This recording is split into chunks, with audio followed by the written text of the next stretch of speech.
When the only constant in life is change, you need to be ready. This is the Man-Made Survival Show.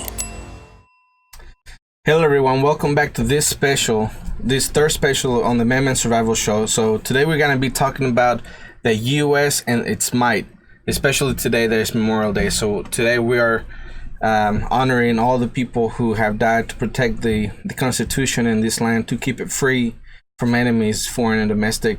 So to everyone there, I want to say thank you very much for doing so. So what we are gonna touch on is all the technology that the US has. You know, we have by far the best technology that has ever been created. So we do have our rivals who are, of course, trying to do their best to catch up to us and even pass us. But we have the ability and the know-how to create very good weapons and make the best that there's ever been. All right, so I want to start with this headline. The first headline that I have for you is this. Trump says U.S. will outspend rivals on its nuclear arsenal. This from the irishtimes.com. The U.S. will outspend any other country in building up its nuclear arsenal, President Donald Trump has said in a fresh challenge to Russia and China. Quote, "We have more money than anybody else, by far. We'll build it up," end quote. Mr. Trump said after being asked late on Monday if he was prepared to build up the U.S. nuclear arsenal. Quote, "Until they come to their senses, when they do, then we'll all be smart and we'll all stop," end quote. Speaking before a midterm election campaign rally, Mr. Trump repeated his intentions to terminate the Intermediate Range Nuclear Forces Treaty, known as INT, with Russia. He said Moscow had, quote, "violated the agreement," end quote, on intermediate range conventional and nuclear weapons. Accusations that Russia has repeatedly rejected. Quote, "It's a threat to whoever you want," end quote. He added when asked if it was a threat to Russian President Vladimir Putin. All right, so all of that is, of course, very, very important. And at a time like this, when we have a lot of spending, when we have a lot to worry about all the debt that we have accumulated, not just throughout the years, but because of coronavirus, of course, it's something that we have to think about and we have to discuss. If we're going to spend all that money trying to keep up or actually, outdo everyone else around us, of course, it is a deterrent. It makes people not want to mess with the United States. But also, if we're going to go reckless about it, then we can just create problems for ourselves in the future. So hopefully they can come to some type of agreement, and we don't go crazy building bombs that are just going to destroy the entire planet. All right, so the first video that I have for you is about hypersonic missiles. Here's that video.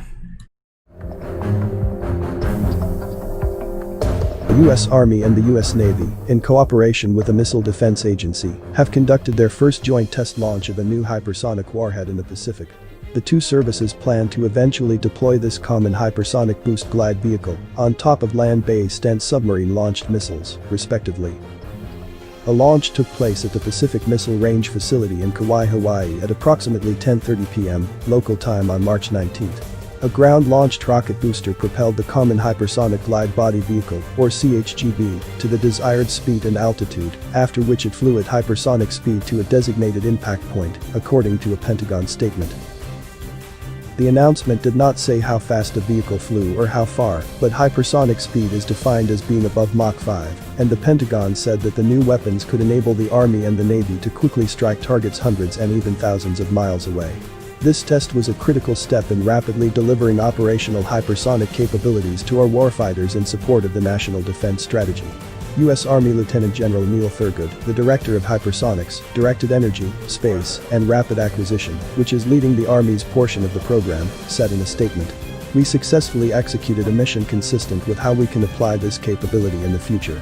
The joint team did a tremendous job in executing this test, and we will continue to move aggressively to get prototypes to the field." The conventionally armed CHGB is an unpowered conical hypersonic boost glide vehicle. The conical design presents a less risky alternative to wedge-shaped boost glide vehicles that are also in development within the U.S. military. However, the cone-shaped boost glide vehicle is also understood to have less maneuverability and range. Both conical and wedge-shaped hypersonic boost glide have a similar concept of operation. After the rocket booster gets them to the optimal altitude and speed, they then glide down to their target at hypersonic speeds within the atmosphere along a relatively flat trajectory, maneuvering laterally. Their high speed and unpredictable flight path makes them harder for opponents to spot and track them, in turn, making it difficult to relocate critical assets or otherwise take cover before the strike hits, let alone attempt any kind of intercept. Alright, so there you have it. Even though it's just a prototype and we don't have one that's in service as of right now, Russia does beat us on that aspect, and China too. But we are very quickly trying to develop those systems and have those that are going to be really, really strong. And hopefully it's going to be better than Russia's and China. That way, we can make sure we have the upper hand at all times. That's what we want to do against our enemies. All right, so the United States has a lot of cool stuff. All right, the next thing that I'm going to show you is the MQ9 Reaper drone. And to me, that is the best drone that's ever been created. For one, it looks really cool. And two, the things that it does is going to blow your mind. Here's that video. The General Atomics MQ9 Reaper, which is also known as the Predator B, is the UAV unmanned aerial vehicle that has been developed by the General Atomics Aeronautical Systems to serve the U.S. Air Force. The UDSAF refers to not only MQ9 Reaper but other likely UAVs as the RPV, RPA, remotely piloted vehicles, aircraft, which indicates that these aircraft are being controlled by the controllers on the ground. The MQ9 Reaper holds the title for being the U.S. Air Force first ever hunter-killer with capabilities like high-altitude surveillance and long-range endurance. The control and monitoring of the MQ9 Reaper is carried out by the GCS Ground Control Station, which also includes them controlling the weapons deployment. In addition to USAF, the MQ9 Reaper is also being used by the United States, U.S. Custom and Border Protection and CIA along with the NASA.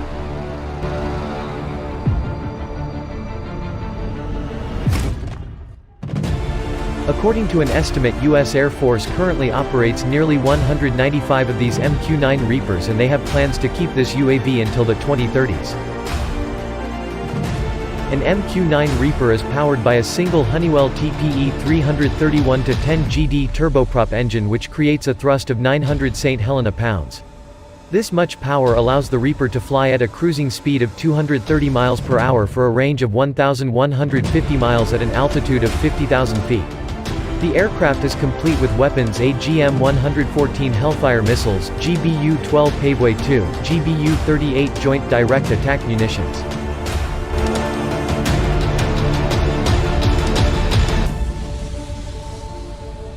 The thing that makes the General Atomics MQ9 Reaper so great is its ability to be a silent hunter that can stalk a target for nearly 14 hours while being ultra-quiet and having low radar profile. This is until the hunter deploys its ordnance of 2 tons, which includes 500 pounds JDAM that it can fire with near pinpoint precision. Alright, so you saw it, right? It's the best, top of the line, best technology.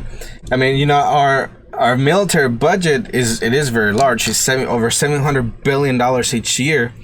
And to me, it is something important that we have to spend on.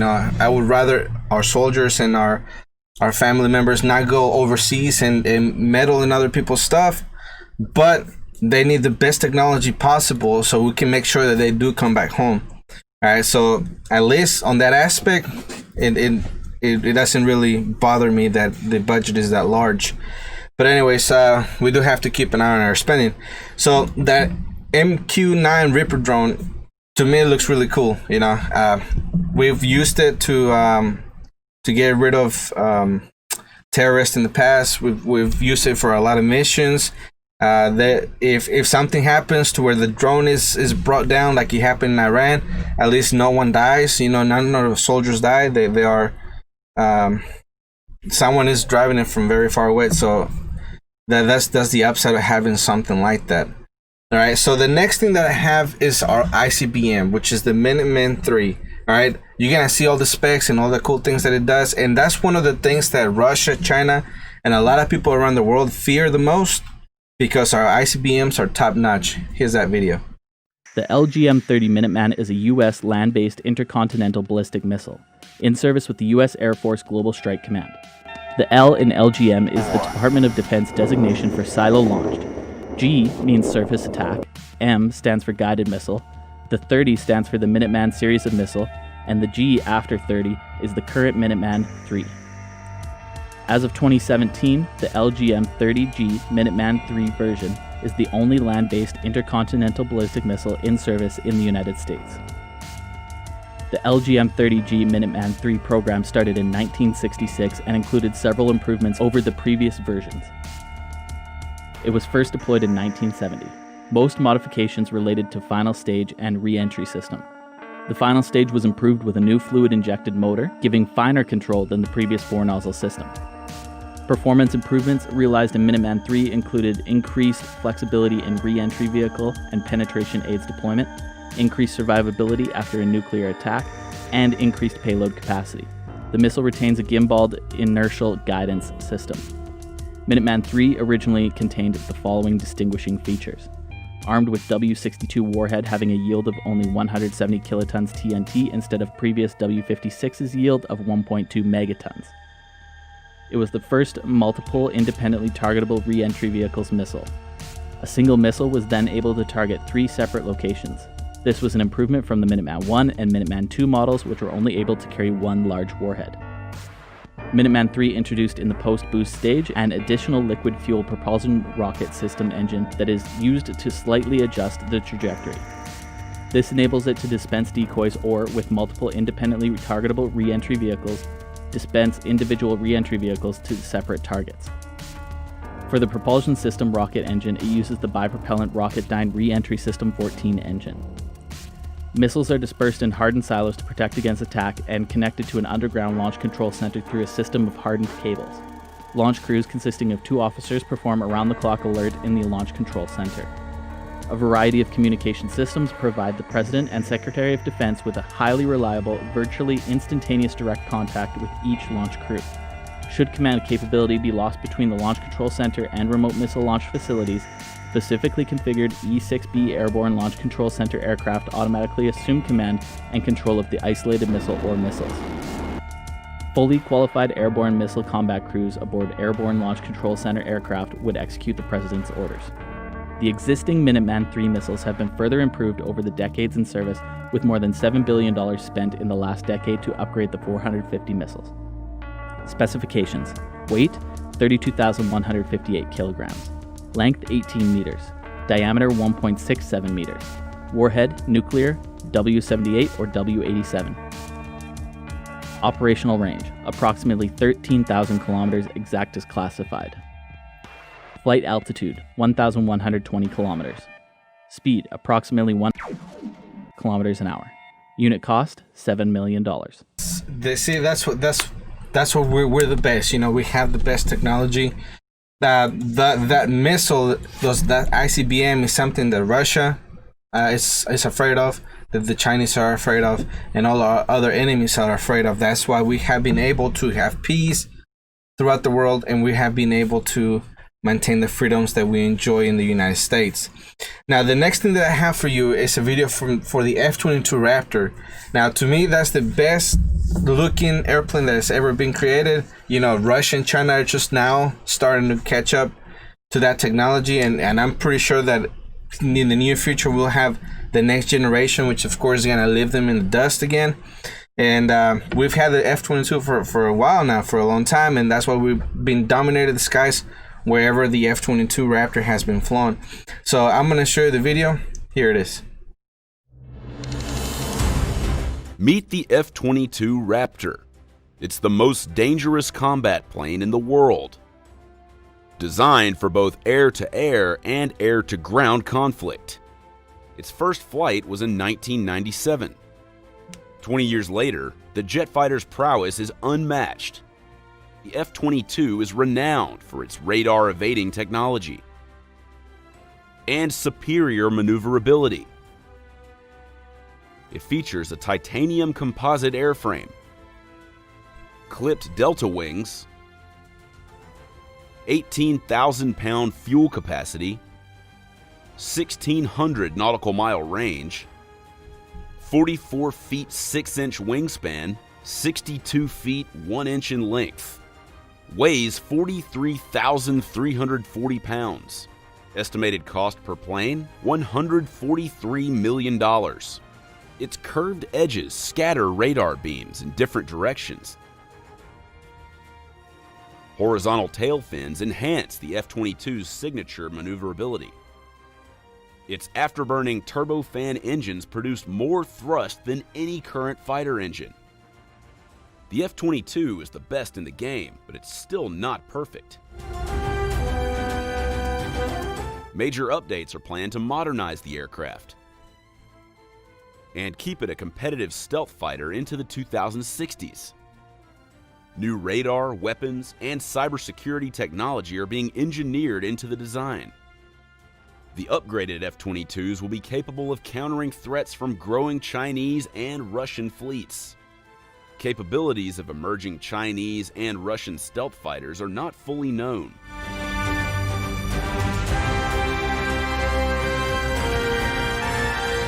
For now, the F-22 remains king.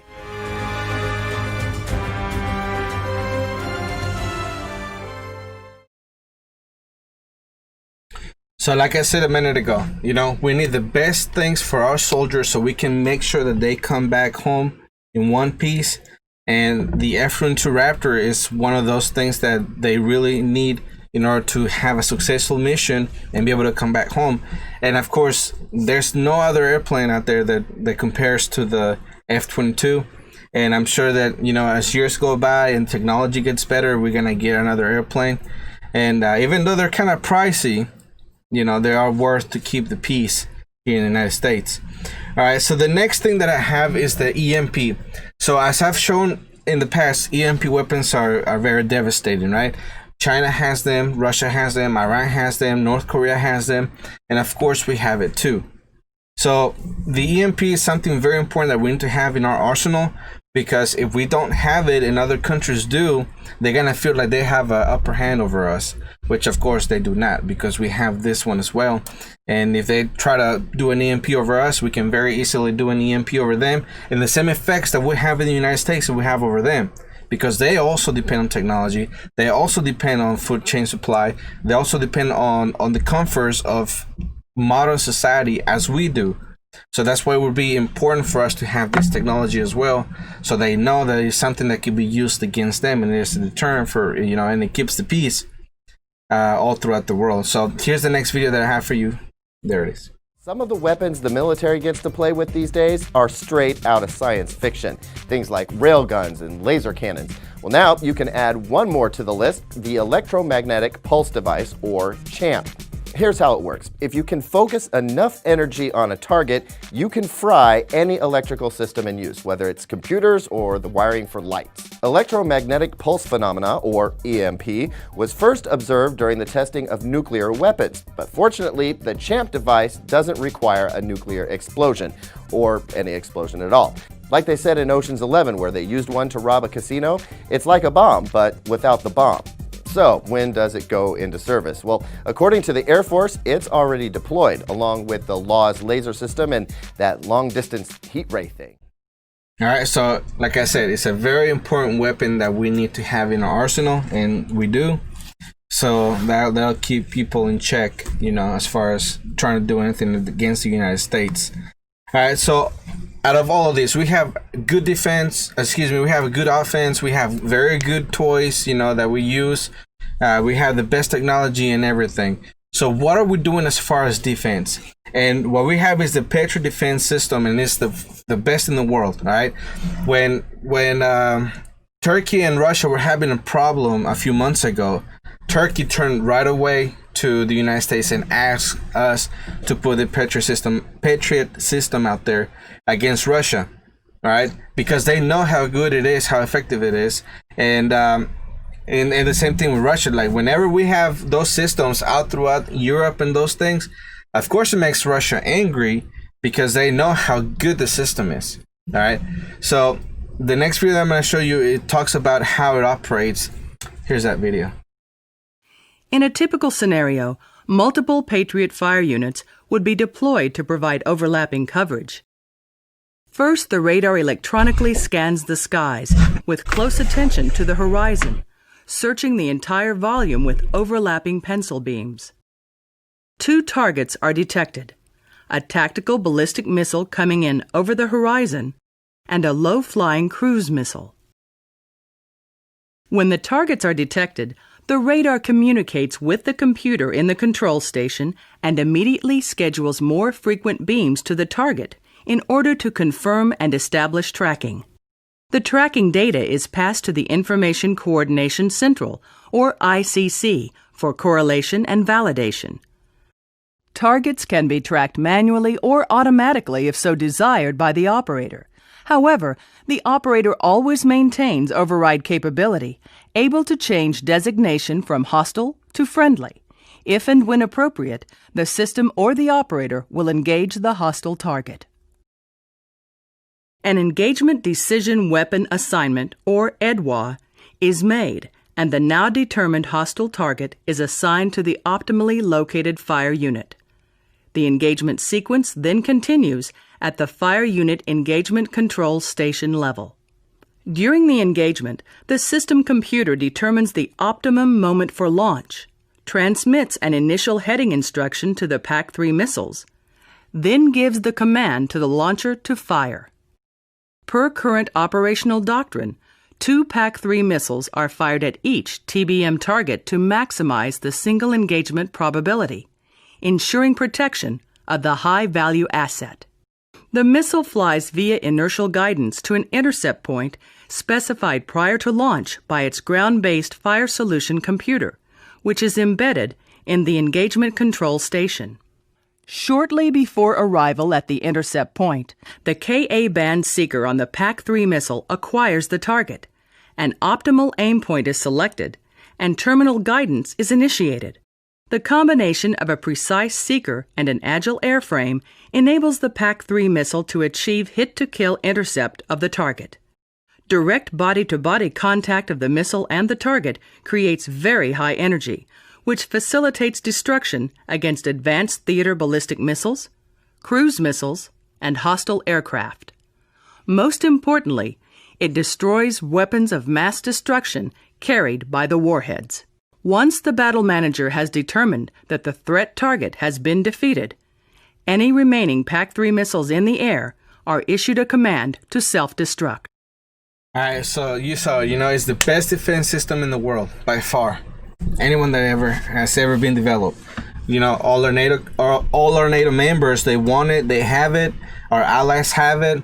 We have it all set out all through Europe and other places around the world, because it's the best system that we have. All right, and of course, things can develop and things will improve, but it's the best that we have. All right, so the last question I want to leave you with is, how is the U.S. government preparing the citizens for nuclear war? All right. I asked the same question with Russia, the same question with China. Russia, they did drills and they did, other things because we were really close to going to a nuclear war against them a few years back.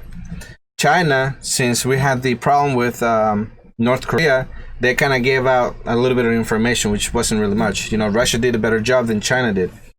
Unfortunately, since we have the best technology, we have the best outfits, the best defense, the best soldiers, the best everything, it has given us a sense of security that it has made it possible to where we don't prepare, or at least the U.S. government doesn't have some type of drill like Russia did, or give out information like China did.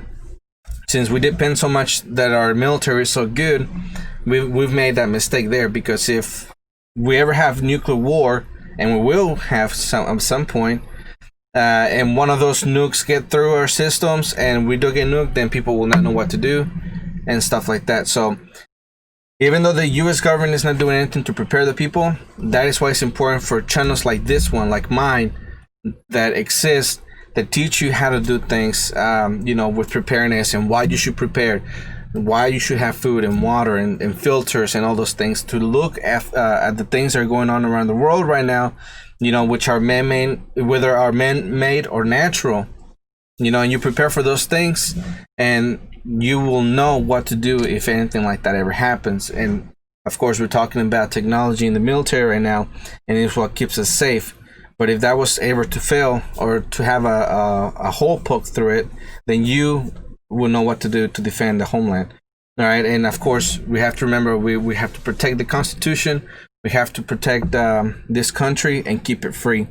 All right, so again, I want to remind you to go to PreppersSecretCache.com, which is the site for my new book. You can go to www.PreppersSecretCache.com and you can order it from there. The book is free, but you have to remember that you have to type www.